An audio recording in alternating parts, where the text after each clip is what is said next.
అక్కినేని నటవారసుడు అఖిల్ తన debut movie Akhil flop తర్వాత మరో సినిమాను ఇప్పటివరకు పట్టాలెక్కించలేదు.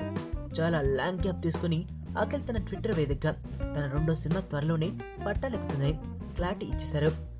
ఇష్క్ 24 లాంటి విభిన్నమైన సినిమాలు డైరెక్ట్ చేసిన విక్రమ్ కే కుమార్ దర్శకత్వంలో తన సినిమా ఉంటుందని అఖిల్ చెప్పడంతో అఖిల్ రెండో సినిమా ఓ కొత్త కథతో ఉంటుందని క్లారిటీ వచ్చింది.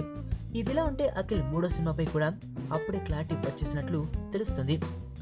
తన రెండో సినిమాను పట్టలెక్కించేందుకు దాదాపు 7.5 టైం తీసుకున్న అఖిల్ మూడో సినిమాను రెండో సినిమా అయిన వెంటనే పట్టలెక్కిస్తాడట. ధృవ డైరెక్టర్ సురేందర్ రెడ్డి డైరెక్షన్ లో అక్కినేని అఖిల్ మూడో సినిమా ఉంటుందట. ఈ విషయాన్ని దర్శకుడు సురేందర్ ధృవ ప్రమోషన్ లో స్పష్టం చేశారు. ఈ సినిమాలో మరో ట్విస్ట్ కూడా ఉంది. ఈ సినిమాను నిర్మించబోయేది ఎవరో తెలిస్తే మనం షాక్ అవ్వాల్సిందే.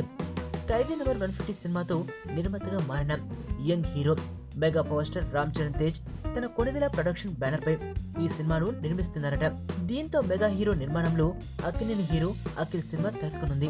అఖిల్ మొదటి సినిమా కోసం హీరో నితిన్ ముందుకు రాగా మూడో సినిమా కోసం ఏకంగా మెగా వారసుడు రామ్ చరణ్ సీన్ లోకి రావడాన్ని సినీ జనాలు విశేషంగా చెప్పుకుంటున్నారు.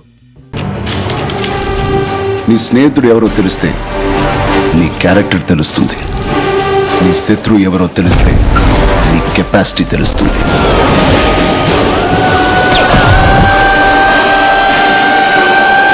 నా శత్రువుని సెలెక్ట్ చేసుకున్నాను.